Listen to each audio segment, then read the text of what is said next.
Bonjour tout le monde. En cette fin d'après-midi, donc très rapidement, permettez-moi de vous présenter Yasmine Douadi. On pourrait en parler longtemps, mais on n'a pas le temps. Alors je vais dire simplement trois choses sur Yasmine, mais qui résument très brillamment son parcours. Yasmine Douadi est directrice générale de Keloni en France. Elle est également directrice de la BU Risque de ITEC. Et elle est enfin la fondatrice de Risk Intel. Voilà pour Yasmine. Merci Genseric pour cette présentation. Alors pour Genseric, donc il y a un CV très très long, on va pareillement essayer de faire assez court. Donc sachez simplement qu'il est à la fois donc mathématicien et issu en fait du milieu militaire. Il a un parcours qui a commencé dans les forces armées avant d'être prolongé au ministère des Affaires étrangères, avant également de devenir directeur risque et de sécurité dans des grands groupes. Et il est aujourd'hui donc président de Keloni. Aujourd'hui, nous voulions vous parler d'un sujet qui était donc celui du risque, tout simplement parce que c'est notre métier, mais plus particulièrement des risques cyber comme étant un risque pluridisciplinaire avec des conséquences qui sont transversales. Alors, très rapidement, on a voulu mettre en exergue quelques chiffres qui pour nous étaient parlants. En 2020, le coût de la perte mondiale en matière de cybersécurité s'élève à 1 000 milliards de dollars, ce qui représente plus d'1% du PIB mondial.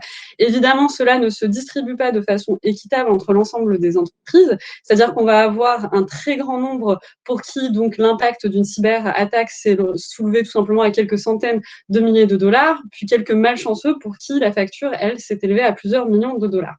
Un autre chiffre qui nous semblait assez intéressant et qui sort d'une étude de SecureLink qui a été éditée en juillet 2020 sont les deux chiffres suivants. Donc 69% des consommateurs estiment aujourd'hui que les entreprises qu'ils utilisent à travers leurs services et produits sont vulnérables aux attaques cyber. C'est très pertinent parce que ça montre également une perte de confiance. Et 87% d'entre elles déclarent par ailleurs qu'ils sont prêts à rompre leur contrat si une faille informatique attaque leur fournisseur. Donc vraiment, on a un petit peu cet aspect, si vous voulez, de l'image d'une entreprise sur l'espace public et de son importance. Et c'est un petit peu ce qu'on va un peu montrer en avant ce soir, c'est-à-dire qu'une cyberattaque, donc quelque chose qui initialement est plus de l'ordre de l'IT, va avoir des répercussions pluridisciplinaires à tous les niveaux d'une entreprise.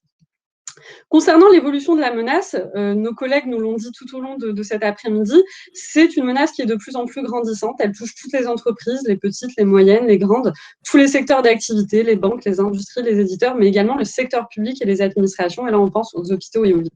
C'est une menace qui est en constante évolution, déjà parce qu'elle est extrêmement liée à la technologie, qui, comme on le sait tous, avance et se déploie très rapidement, mais également parce qu'elle est contextuelle. Et là, je vais prendre un exemple qui va tous nous parler, qui est le dernier contexte qu'on a tous vécu, qui est celui du confinement, et plus particulièrement de l'élargissement du télétravail. On a pu constater que les cyberattaques utilisant des logiciels malveillants ou des méthodes auparavant inconnues sont passées de 20 à 35%. L'ANSSI a d'ailleurs rapporté que le nombre de cyberattaques a été multiplié par 4. On voit bien, Léa, qu'il y a un comportement opportuniste de la part des cyberattaquants qui ont donc utilisé ce contexte-là. Ça nous amène à la conclusion suivante. La menace cyber, c'est un hydre à 3 têtes. Premièrement, c'est une menace qui est protéiforme, c'est une menace qui change de forme, qui évolue, qui avance. C'est une menace qui touche tous les secteurs, on est tous logés à la même enseigne, mais c'est également une menace qui a des conséquences transversales. C'est-à-dire qu'aujourd'hui, on ne peut plus dire qu'une attaque cyber ou un risque cyber est uniquement un risque IT. C'est également un risque humain, c'est également un risque financier, réputationnel et aussi juridique. Et c'est pour ça, dans un premier temps, qu'on a voulu vous montrer un petit retour des expériences, des cas emblématiques, des attaques qu'on a pu avoir ces 3 dernières années, et de regarder un petit peu les conséquences qu'on a pu en tirer, et dans un second temps, de vous donner les solutions qui, pour nous semblent pertinentes au vu de ces constats. La première, donc c'est le cas emblématique des banques. Avec la digitalisation des services, on a vu apparaître de nouvelles formes d'attaques. Aujourd'hui, on ne peut plus imaginer un braquage de banque, par exemple, qui se fait en physique. On ne va pas arriver avec des guns, on risque de repartir les mains vides. Et donc, du coup, aujourd'hui, on attaque autrement. On cible les virements interbancaires, le traitement des cartes, les distributeurs d'argent, les banques en ligne, les passerelles de paiement. On va prendre le cas notamment de la Banque of Montréal, qui en mai 2018 s'est fait voler plus de 90 000 données de ses clients contre donc un ransomware. On a demandé une rançon. Ils ont fait le choix suivant, d'une part, de ne pas payer cette rançon et deuxièmement, de rendre cet événement public immédiatement. La première conséquence qui a été perçue, c'est quand même une perte de confiance et une atteinte de l'image publique. On a tout de suite touché à la réputation de la banque, ce qui est très dramatique, surtout pour une banque. Et là, je vais prendre un mot de Keynes qui est très intéressant, qui expliquait que les marchés bancaires et financiers, c'était un concours de beauté. L'image fait tout.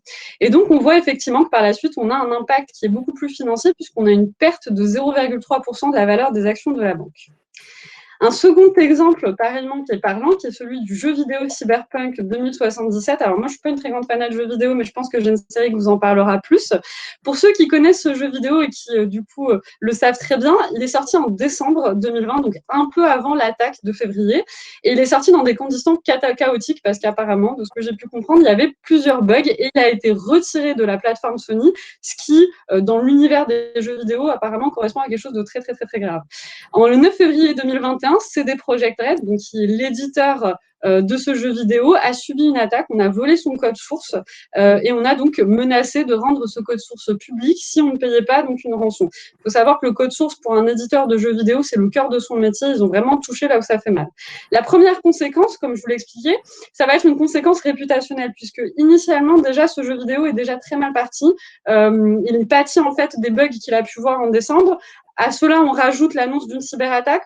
On voit donc des investisseurs qui retirent leurs investissements et un impact financier puisqu'on a une perte de 5,62% de la valorisation boursière, mais également une perte fonctionnelle puisqu'on avait eu, en tout cas on avait mis en avant des plannings éditoriaux pour les patchs majeurs pour ce jeu vidéo et vous imaginez bien que quand on a une attaque, c'est toute l'organisation qui est touchée et forcément les plannings sont chamboulés. Et donc là, effectivement, en plus déjà de la réputation des bugs du mois de décembre, on a des retards dans la sortie des patchs, donc c'est vraiment toute la colère des personnes qui ont payé, il me semble, 70 € ce jeu vidéo, qui est quand même un prix, c'est assez coûteux. On va également parler donc de la ville de Baltimore. Cette fois-ci, on est dans des administrations publiques. En mai 2019, on a l'infiltration des réseaux. Cette fois-ci, ça se fait par un virus, donc le virus Robinhood, qui va venir bloquer plus de 10 000 postes. Le FBI s'en mêle, on en vient toujours à cette conclusion, on ne va pas payer la rançon qui est demandée, et donc on revient à des méthodes très archaïques du papier et du stylo. Et donc là, forcément, il y a une conséquence fonctionnelle. La première, c'est qu'on a des caméras de surveillance qui deviennent inutilisables. Et là, moi, j'irais même plus loin, je dirais qu'on a carrément une conséquence qui est de l'ordre de la sécurité physique. Les caméras de surveillance, c'est très important. Et en plus de ça, on arrête toutes les démarches administratives. On ne peut plus payer ses impôts. Alors, c'est le rêve de certains, mais on ne peut plus payer ses impôts, on ne peut plus payer ses contraventions. Aucune démarche n'est faite. C'est déjà très compliqué si vous voulez d'habitude, mais alors là, c'est plus possible. Et on va avoir donc des conséquences financières qui s'en suivent puisqu'on a 16 millions d'euros pour la remise en état des systèmes informatiques, dont 7,1 millions d'euros de perte de revenus. C'est conséquent. L'autre exemple, c'est celui d'EasyJet, donc en mai 2020, qui a perdu donc 9 millions de données. Il s'est fait voler 9 millions de données, parmi lesquelles on retrouve donc des itinéraires, des adresses mail, mais surtout plus de 2000 informations bancaires. Et ça, c'est catastrophique. Il n'en fallait pas plus. Donc la première conséquence, c'est une conséquence juridique. On a le dépôt d'une plainte collective faite en Angleterre par plus de 10 000 clients et la crainte d'une amende de plusieurs millions de livres émise par l'ICO. Le dernier exemple qu'on voulait mettre en place, c'est celui de l'hôpital de Dax. On ne peut pas parler des crises cyber de cette année sans en parler. Le 9 février 2021, on a une cyberattaque. Forcément, on est en train de parler d'une structure de santé. Donc, la première conséquence, on a une conséquence humaine. 70 personnes de santé fragile qui ont dû être transférées vers un autre établissement et des conséquences fonctionnelles avec la mise en place, en tout cas, d'un ralentissement de l'activité. Je profite de cet exemple pour parler d'un autre exemple qu'on n'a pas mis sur les slides, mais qui, pour moi, m'a choqué. J'en ai parlé à ma sœur, qui m'a dit on dirait vraiment un scénario de film de méchant vilain, ce qui n'est pas faux. C'est à Oldsmar, en Floride, on a une intrusion informatique qui s'est traduite par la manipulation de la composition chimique des eaux de la ville. Les cybercriminels ont augmenté le taux de soude caustique, qui a aussitôt été rétabli par les employés, mais qui revient quand même à dire qu'on a essayé de transformer de l'eau en poison. Donc là, on ne peut plus du tout dire que le risque cyber n'est pas un risque qui va toucher tout le monde, voire même la santé des personnes, donc un risque humain. La conclusion, on en vient donc à dire que le risque cyber ne peut plus aujourd'hui être pensé uniquement sous le prisme de l'IT. Il n'est plus le fait que des équipes de sécurité des systèmes d'information. C'est un risque qui doit être décloisonné, les solutions doivent être organisées en coopération avec tous les acteurs de la sécurité. Avant de venir ce soir, cet après-midi en tout cas, avec vous, on a fait un petit questionnaire sur LinkedIn où on a posé à plus de 500 personnes, il y a eu 500 votants. On a demandé, en 2021, pour vous, dans votre organisation, qui va être le garant de la sécurité? Les DPO vous ont répondu que c'est les DPO. Les directeurs de risque vous ont dit que c'était les directeurs des risques. Les DSI vous ont dit que c'était les DSI. Les directeurs de sécurité également. Finalement, la réponse, elle est quoi? Tout le monde a raison. Tout le monde a raison. Il faut aujourd'hui en fait mettre en place une approche qui soit pluridisciplinaire, c'est-à-dire centraliser l'ensemble des compétences, mettre en place une cellule dans laquelle on apporte en fait tous les acteurs de la sécurité, de l'organisation dans l'ensemble des niveaux. Puisque finalement, comme on vient de le montrer, ça touche absolument tout le monde. Et c'est ces solutions-là justement que Genseric va vous présenter. Et là, je laisse la main à Genseric pour continuer. Merci beaucoup. Donc, je vais vous parler en tant que spécialiste du jeu vidéo. Si j'ai bien compris, c'est le résumé de Yasmine. Non, mais je vous assure, Yasmine, c'est pas très cher pour un jeu vidéo, au nombre d'heures passées, mais on y reviendra après dans les questions. Donc, on est tous bien d'accord. On ne peut aborder la question que de façon collégiale et collective. Alors ça, c'est plus facile à dire qu'à faire. Et en de très nombreuses années et dans un très grand nombre de réalités, on s'est rendu compte que c'est très difficile à mettre en œuvre. Pourquoi? Eh bien parce qu'il y a une ambivalence dans le numérique qui est la suivante.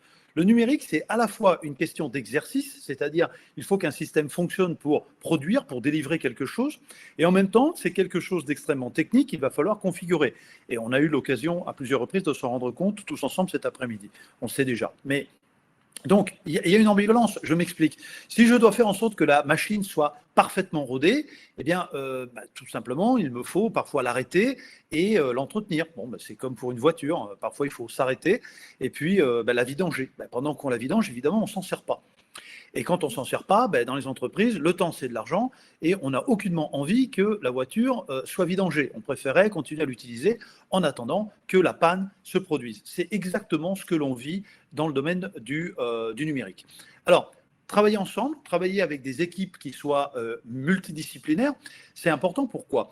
Parce que c'est important pour éviter le monoculturalisme. Donc, on va évidemment commencer en haut à droite, vous voyez, par des actions de management. Le management, c'est la partie exercice. Il faut tout simplement que les systèmes fonctionnent. Alors tout simplement, j'enlève le simplement, ça n'a rien de simple. Mais il faut également faire en sorte qu'un système fonctionne, c'est aller d'un point A à un point B. Très bien. On sait le faire, on le planifie. Malheureusement, bien évidemment, ce trajet, cette roadmap va être interrompu, va être amendé, va être changé parce qu'il y a de l'évolution. C'est un système c'est un environnement, pardonnez-moi, extrêmement innovant, mais au-delà de la technologie, ça peut être tout simplement l'entreprise. L'entreprise change d'orientation, ça apporte un changement. Donc la première difficulté, ça va être de faire parler les gens qui s'occupent du management avec ceux qui vont s'occuper du changement. Je parle de façon générale. Troisième difficulté, et bien évidemment, il va falloir configurer, entretenir. Troisième obstacle, si vous voulez, à partir du moment où je dois me rendre du point A au point B, j'ai aucunement envie qu'on me change la trajectoire, j'ai aucunement envie qu'on arrête la machine pour la vidanger. Quatrième difficulté, on l'a dit tout à l'heure, on l'a vu, les accidents, ça arrive.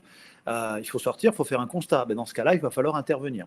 Et puis enfin, il y a tous les aspects de compliance, tous les aspects de normes. Je parlais récemment avec une grande entreprise parisienne qui est en train de réaliser tout le processus de certification PCI DCS. C'est extrêmement compliqué, c'est extrêmement stressant et on n'a certainement pas envie de faire ça. On a plutôt envie de se concentrer sur le management et sur l'évolution. Alors, pour faire ça, il va falloir qu'on constitue un team. Alors, peu importe le nom, team de risk management, team de risk manager. L'important, c'est pas ça. L'important, c'est qu'ils parlent le même langage et surtout qu'ils bougent comme un seul homme. C'est un peu comme avoir un orchestre avec des musiciens qui savent parfaitement jouer de leur instrument, mais à partir du moment où on n'a pas le chef d'orchestre, on n'a pas exactement la musique que l'on souhaiterait. Alors, le chef d'orchestre, comment on va l'utiliser? On va utiliser par exemple une matrice RACI pour Responsible, Accountable, Consulted and Informed. Tout simplement pour se rappeler qu'à chaque fois que moi je vais bouger dans mon domaine de compétences, par exemple, il va falloir que je le dise à quelqu'un d'autre parce que c'est important. C'est exactement la communication qui existe au sein d'une équipe de sport, que ce soit en foot, au rugby, au basket ou au volleyball. On communique. Voilà.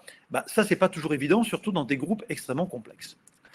La deuxième chose qu'il va falloir faire, c'est bien comprendre que l'intervention va devoir se créer en amont et en aval de l'incident. Donc, sur la première ligne, un incident, une cyberattaque, c'est quelque chose qui intervient dans le business as usual. Donc, c'est tout va bien, on est en train de progresser, ça marche bien. La foudre nous tombe dessus et à partir de ce moment-là, on a un effet boule de neige comme vous l'avez vu où un risque en amène un autre par effet de contagion, effet boule de neige ou réaction en chaîne, hein, effet domino, c'est parfois appelé comme ça. Peu importe le nom, vous avez un résultat qui est bien pire que l'effet premier, tout simplement parce que le risque se transmet par contagion. C'est l'effet boule de neige, je répète. Donc l'équipe, elle va bien évidemment avoir un rôle fondamental en amont pour s'interposer entre ce qui est l'exercice, le fonctionnement de l'entreprise et la cyberattaque. Et un rôle en aval, vous le voyez avec le petit symbole, pour pouvoir revenir à la normale le plus rapidement possible. 3 conditions cependant pour cette équipe, et elles ne sont pas toujours bien évaluées en amont lorsqu'on constitue ces groupes de travail, ces task force, et quand on s'habitue à travailler ensemble, je répète, en amont, et non pas sur la table du comité de crise dès lors que la cyberattaque est déjà en cours. Donc 3 conditions, c'est bien évidemment d'avoir cette matrice RACI en amont, de l'avoir rodée, de travailler quotidiennement avec, mais il y a 2 autres conditions qui ne sont pas toujours bien vues par les entreprises parce que c'est considéré comme un coût. C'est d'une part d'avoir un savoir-faire et un savoir qui soit à jour et qui soit le meilleur possible, c'est la petite ampoule, hein, ça veut dire également de la formation, ça veut dire que quand on va se former à l'extérieur, on n'est pas en vacances, ça c'est un aspect culturel. Moi j'ai toujours eu du mal à expliquer à mes chefs que si je participais à une table comme celle-ci, c'est pour apprendre, c'est pour échanger, c'est pour apprendre quelque chose, le ramener dans l'entreprise, hein, c'est pas que j'ai demandé, voilà, certaines entreprises devaient poser un après-midi pour aller participer à des conventions. Erreur fatale. Et puis surtout, c'est des moyens économiques, mais pas seulement. Voilà, donc c'est ça, c'est les 3 conditions pour pouvoir commencer à travailler ensemble. Alors, pourquoi ? Parce qu'en ce moment, la réponse des entreprises, elle n'est pas bonne, elle n'est pas efficace. Alors, ce n'est pas nous qui le disons, c'est que tout simplement, les dégâts augmentent proportionnellement aux attaques. Je vais vous le dire autrement. Les attaques augmentent plus vite que la capacité des entreprises à se protéger ou à répondre efficacement. Ce n'est pas du tout logique si on y réfléchit. Pourquoi ? Parce que les entreprises, pendant qu'on parle, s'intéressent de plus en plus, donnent quand même des moyens. Mais à partir du moment où elles ne le font pas sur la base de la RACI, si vous voulez, d'une logique RACI, le travailler ensemble pour obtenir plus, ça ne marche pas. Donc c'est la raison pour laquelle vous voyez des budgets immenses parfois consacrés par des grands groupes et qui obtiennent un résultat parfois décevant parce que ils sont attaqués comme d'autres ou parfois pire. Voilà. Donc en ce moment, ce qui ne marche pas, c'est qu'il n'y a pas de proportion entre les moyens et les résultats. Et c'est bien logique. Pourquoi ? Parce que le domaine du risque, ce n'est pas un domaine quantitatif, c'est un domaine qualitatif. Donc peu importe l'argent que vous avez mis sur la table, chacun d'entre nous sait très bien que ce n'est pas une question d'argent, c'est une question de comment c'est alloué, c'est une question de connaissance, c'est une question de travailler ensemble. Le triptyque dont on vous parlait tout à l'heure. Alors, comment est-ce qu'on peut faire ? Ça c'est l'état des lieux. Alors, nous, la façon dont on a appris à travailler, c'est une fois qu'on a le triptyque en place, c'est de parler le même langage. Et là, c'est une difficulté énorme, culturelle, je viens de vous le dire. Hein, on n'a pas toujours la notion de... Moi, ce que je m'entendais dire, c'est « Ah oui, mais la protection, ça coûte cher. » Voilà. Alors, la réponse, c'est oui, la protection, ça a un coût, mais ça n'a pas de prix. Voilà. Bon, il n'y a pas de copyright sur cette phrase. J'ose espérer qu'elle vous sera utile comme elle l'a été pour moi et pour Yasmine chaque fois qu'on intervient. Voilà, ça a un coût, mais ça n'a pas de prix. Ce qui veut bien dire que peu importe ce que tu vas dépenser en amont, considère-le comme un investissement parce que je te garantis que les conséquences d'un risque n'ont absolument rien à voir avec des considérations purement économiques de coût et généralement considérées sur un trimestre. Vous vous rendez compte ? Alors, pour parler le même langage, nous, on résume ça en 6 domaines. Alors, ces 6 domaines, c'est quoi ? C'est un peu comme dire, on peut exprimer n'importe quelle idée dans le monde avec 24 caractères. Hein, ça s'appelle l'alphabet. On peut reproduire n'importe quel son ou musique avec 7 notes. Voilà, c'est quand même assez extraordinaire. Et nous, on va étudier un risque, si vous voulez, avec 6 domaines. Ces 6 domaines, c'est le domaine de l'humain, c'est le domaine du contexte, c'est le domaine de l'interface entre le virtuel et le réel, donc l'Internet of Everything. C'est le domaine des réseaux et de leur configuration, c'est le domaine des communications et des moyens de communication, et puis enfin, c'est le domaine du patrimoine informationnel. Voilà les 6 notes du clavier sur lesquelles on va devoir jouer à 2 niveaux. Le niveau personnel pour les individus, et puis au niveau, évidemment, collectif. Voilà. Pourquoi ? Parce qu'on est typiquement dans un domaine, celui du risque, dans lequel, contrairement aux organisations du passé, le collectif pouvait prendre la main sur l'individuel, ou plus ou moins, si vous voulez, diluer l'individuel dans le collectif. On parlait à ce moment-là de moyenne. On pouvait avoir des gens qui ne se comportaient pas de façon conforme sur une chaîne de production taylorienne ou fordiste. Bon, dans le domaine du cyber, ça compte absolument pas, dans la mesure où un seul individu, le comportement d'un seul individu, va pouvoir faire tomber l'ensemble du château de cartes. Voilà. Donc, parler, ça c'est le langage du parler ensemble. Ensuite, il va falloir faire, une fois qu'on a cette équipe, qu'on a un langage commun, qu'on a une culture commune qui est orientée sur la prévention, on va devoir faire 3 choses. Ça paraît simple, mais en réalité, c'est extrêmement complexe. On va devoir quantifier, décider et protéger. Alors, je survole rapidement, mais déjà quantifier, c'est extrêmement compliqué, puisque les gens qui, comme nous, vont s'occuper de risques, vont devoir s'opposer, par exemple, à un DAF qui va vous parler de KPI, de SLA. Alors, la question, c'est comment quantifier l'avènement quantifier le non-avènement des choses. Quand on mesure du risque, en réalité, on va mesurer ce qu'il ne s'est pas produit. Imaginez un DSI à qui on réduise le budget de moitié parce qu'il ne s'est rien passé l'année dernière.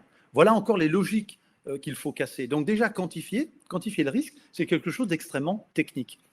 C'est un langage. Et il faut pouvoir l'expliquer avec un langage extrêmement simple. Ensuite, il va pouvoir partager un processus décisionnel commun et il va falloir protéger. Alors pour protéger, on vous propose là aussi quelque chose que nous, on synthétise de la façon suivante. Il y a 4 choses à faire pour protéger. Avoir évidemment accès aux bonnes données. Ensuite, élargir le champ des données disponibles, parce que là aussi, on a affaire à de très nombreux biais. Le premier desquels, c'est le biais d'optimisme, c'est-à-dire ça ne s'est jamais produit, les fameuses phrases « ça ne s'est jamais produit »,« ça n'arrive qu'aux autres », etc. Vous les connaissez mieux que moi.